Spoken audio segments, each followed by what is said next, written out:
ہمارے اکابر صوفیہ علیہم رضوان کی کتابوں میں یہ قول کثرت کے ساتھ تقریباً تصوف کی ہر کتاب میں یہ قول ملتا ہے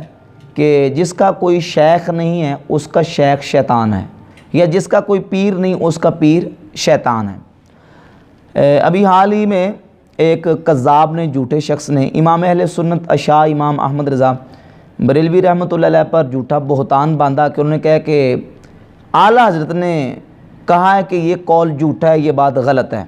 حالانکہ اعلیٰ حضرت امام اہل سنت رحمۃ اللہ علیہ کی کتابوں میں کہیں اس بات کا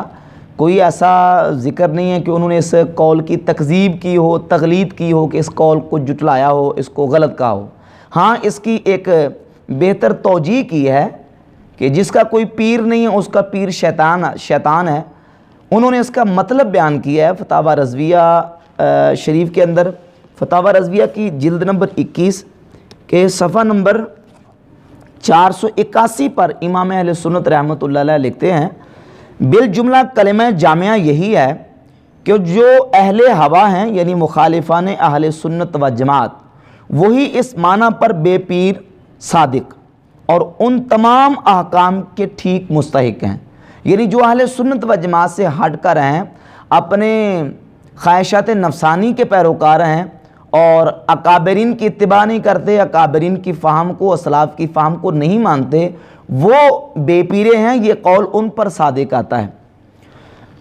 اور فرماتے ہیں سنی صحیح العقیدہ کہ ائمہ ہدا کو مانتا، تقلید ائمہ ضروری جانتا، اولیاء کرام کا سچا معتقد، تمام عقائد میں راہ حق پر مستقیم، وہ ہرگز بے پیر نہیں۔ یعنی جو قرآن مجید، احادیث طیبات اور احادیث کی جو توضیحات و تشریحات ائمہ دین نے کی ہے، اکابرین امت نے کی ہے، اسلاف نے کی ہے، ان تشریحات و توضیحات کو مانتا ہو اور فہم اسلاف کا پیروکار ہو، تو وہ بندہ ہرگز بے پیرا